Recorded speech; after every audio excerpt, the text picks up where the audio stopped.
أحمد ورسام نور وأنا مجاهدة وهلقن كدي بحرين تدلك كسر قيب قاطي سيدو الشاقين وحكم لها عيدا كي لحلة وتي الله يرحم الرحمن مجاهد كي أستان هلقن شيك آد وحيس بدن أو كل عذيب إنه هي أحمد بلورت مركو وريك سودو تلفيش خرج سمالا. السلام عليكم ورحمة الله وبركاته. تدواني بانو هاي. مركي ميوسبورا لقى صوب عباد. تبد مركي عنو هالكا تطبع إيش عنو هالكا سكوري سرني إنه كل بي سكوري إني هيا عنو سلطقنا قيم الأصلي. قيم الأصلي مركي عنو سلطقني هذا لو واحد كنت على برعاك تيجي. مركي سلطة نقولي واحد نمي meesha la yiraahdo daldawan baanu habeenkii ku joognay habeenkii nimadii dambe ayaanu soo baxnay meel la yiraahdo qurac oo tameerqaad meel la yiraahdo ku dhow ood weyne hawdkeeda ah ayaanu iska helnay nimankii goor maqribaan iska helnay xuduudkoo dhamina wuu xidhnaa marka meeshii waanu ku dagaalanay gaadhigii beebeeg ahaa ee igu soo socday baan markaa low ku dhuftay anigana xabad bay ku dhacday nimankii ila socday Xuseen Yoolyool iyo Axmed Jaamac nimankaas ila socday marka nimankii kolkii ay meeshii soo galiyeen waxaan yiri war meeshan iga taga aniga idinkuna baxsada way dhaqaaqeen waxa weeyaan waqtigaas waa goor fiida ayay ahayd dabadnaalkii kolkii iga tageen halkayga baan habeenkii waan dadooday aad baan xanuunsaday adigu lugtii waan soo celiyo waan xiray dabadna 8 habeen baan halka ku jiray 8 habeen baan ku jiray waa halkii markaa deegaanka ku dhaawacay deegaanka waxa weeyaan ood weyne agtiisa meel kor ka xigto weeyo hawdkeeda ah tamarqaad baa la yiraahdo meel qansax la yiraahdo meesha kolkii aan ku dhaawacmay geedkaygi baan iska hoos galay beebeegi cidi kumay soo noqonin anigina ciidaymay qaadin markay tahay 8 subaxnimo ayaa shimbirkan la yiraahdo hadaa la yiraahdo bahalkan la yiraahdo hadee baqaya ayaa ii keenay dushayda la soo fuulay gorgorka waa gorgor koo sharax kule halka dhuunta dabadna kolkuu ii keenay kor eegay saraanu eegay war waxan ma maxay talo oo waba sakaaradii baan la soo degay markaan sakaaradii la soo degay beerkii baan kala soo baxay beerkii kolkaan kala soo baxay in soorkaygii ku kala dilaaciyay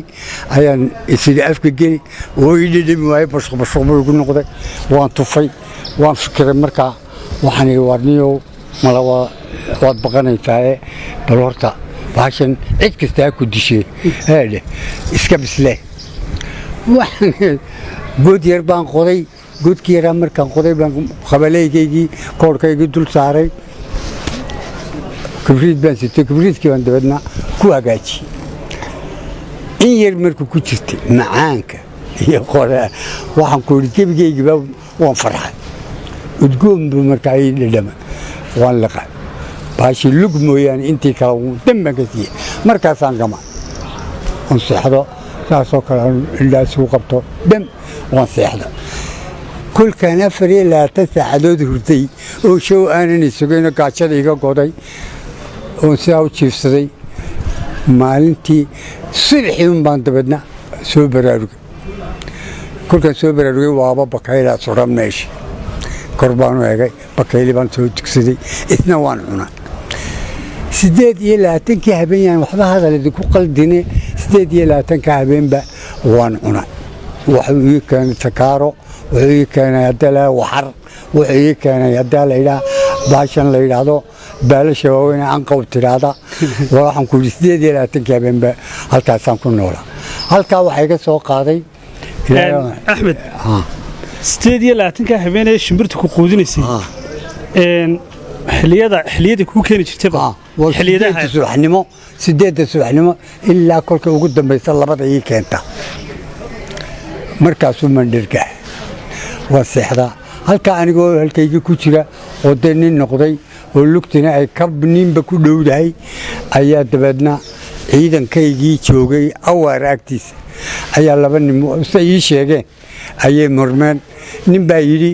waan faaliyo galbeedna laba nin baa ku nool barigana wallahi 3 nin baa ku nool waxaasuu shuba nin baa dabadna yidhi iyagoo qadaynaya oo naga daa beenta bal wuxuu ku hadlaya xuseen yaliyoolo agtiisa marayuun baa yidhi baa layidhi yaa waranaba mid luqura ka jaban baanu ka nime maxaa odhanaysaa harag waafi baa markaa yidhi maad garanaysaa yidhi haa halkay ahayd waa halkaa oo imika waad garanaysaa haa fuulka adhiguun buu yidhi markaan is aamusiinayay sheekada waxay ugu badnayd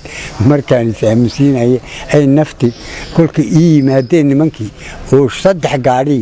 markii ii yimaadeen ay halkii lahaayeen waryaa nala hadal haddaad nooshahay een is aamusiinayeen qorigiina saaweystay markaas ciidankaygiio aan garanayo oo aan garanayo haddana ka shakiya waasaan is aamusiiya ogaadeen kuwa waa yidha saasaan qoriga u haystaa waxaan ku yidhi xisaabtana soo martay dee xisaabahaasa ka mid ahaa ilaahay maanta waa kaana nooleeyey dee saas iyo wanaag waxaad ii sheegtaa axmed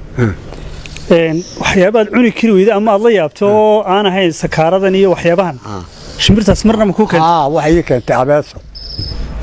abeese weyn oo ballaaran ayay soo ag dhigtay anna waan aqaanay abeesada dabadna waan soo jiiday baashii dhinacaan ka qolaan garan waayey baasha way dhimatay markaa miyaad cuni lahayd abeesada waan cunayba waaban cunayba oo labada hareerood baan ka bilacsaday inta haragga ka bixiyey ayaan feedhaheediina daadiyey intii kalena waxaan kaga gostay ciddi ah bal waxaad ka wartaa dhadhanka abeesada sidoo wallaahi xaydh miidhan bay ahayd waxaan ishowda waa waxa ilaahay ugaadhwa ka mid tahay dee anigu waxba kumaan noqonin intii horena waan iska gooyey intii dambena waan wada liqay imsidaad ku beertay ciidankaadu waxaan ku beeray markii 82 bishii 8 anigoo belidoogla ka soo baxsaday ayaan halkaa ka galay awaaraan ka ahaa macallin dee raggaasaa ka mid ahaa macallin haddii la yidhaha tababaraa oo ayaan ka ahaa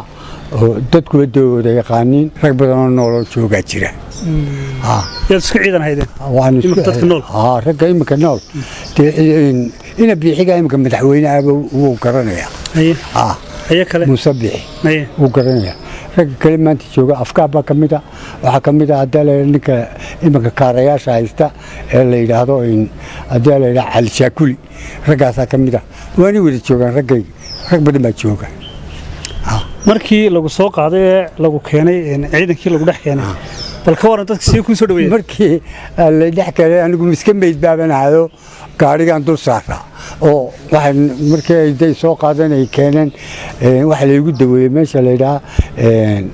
haddii la yidhaha balligubadle markaa anigu iska meyd baan ahaa saas umaan u eegayaba camaan kala karin ay ciidankayga farxad iyo waxba toona kumaan soo dhaweyn naftii ugu soo noqotay markaa markii aad meesha ku jirtay axmed 8 habeen waa waqti dheer roobab iyo bahalla kale iyo waxna marna maana ku iman shimbirna maan arag shimbirna wax igu soo noqda dacawa iima iman bahal iima iman gaarigii laguma soo noqon wax alla wax bini'aadmi oo labada nimanka iiga horreeyey may jirin dadkii beeralayda ahaa iyo dadkii deegaanka midna maan arag meesha way kala gonayd markii lagu kala guuray waddanku ahaa dabeedna xuduudka waa laga qaxay dhulku qaxoontibu ahaa bannaan bay ahayd ciid islaama ilaahay abuurtay ma arag ka waran baqashaadu sidee ahayd marka maan baqanan kol qura maan baqanan dhimanayo waan garanayo waan iska adkaysta dhiigbaxa iyo waxba toona maana dhiigbaxi waan isduubay waxaan iska duubay haddaa la yidhaha sufleetii baashii laysku xidhayey baan isku xidhay lugtu waa taas lugtu waa taa sidiiba ayay ku kabantay oo qalloocaa yarun bay leedahay iminka ciidankii xooggii soomaaliyeed ee hore imsadii waad ku beertay waxaan ku beeray 1964 markii dagaalkii xabashida iyo Soomaaliya socday ayaan ku beeray markaa 3 meelood baan dagaal ka galnay meel waxay dabagoryaale meelna waxay wajaale meelina guuca anagu gobolada qoyban keebaad ku jirtay anigu waxaan ku jiray ciidankii birtiix la oran jiray waa halkee ka dagaalamayay ina guuca ayaan ka dagaalanay iyo dabagoryaale ka waran dagaalka maalmaha la ilaaha illa waxa la oran jiray kubar sameeyo la oran jiray halkaas libax ku lahayn ciidanka 130aad bay ahaayeen halkaas libax ku lahayn beriga waan ka guuleysteen ciidanka dagaalamay ma waxay isku jireen ciidankii Soomaaliyeed mise ciidan xaggan gobolada xaggan ahaan jiray goboladan waxa nimankii Ingiriiska tagay khatarta ahaa oo la oran jiray Somali Scout ayaa anaka noo gaaminayay ciidan yaryar baan aynaan ku markaa nimankaas aad noo gaaminayay oo ahaa ciidamo winaga tagay Ingiriiska dagaalkaas intee leeg bisocday wuxuu socday ilaa wuxuu socday bil iyo dheeraad ayaan wadnay foodkiina wuu naga soo galay waa kii Cabdirashiid oran jiray gacantaana waan ku footaynaynaa gacantaana waan ku dagaalamaynaa kaas waa dagaalkaas ilaa halkeed gaadhaado markii la qabsanayay waxaan taa maqaaligu ah oo dadku aad u maqlaan godi waa la xoreeyay adoo halkeed gaadhay marka kaasi wuxuu ahaa 7 markaa goday la xareeyo wartaaga agixisadu wuxuu ahaa ka balidooglan ka yimi fiiltaan ka galay markaa Axmed aad baan kaaga mahad celinaa waqtigaaga qaaliga waad mahadsan tahay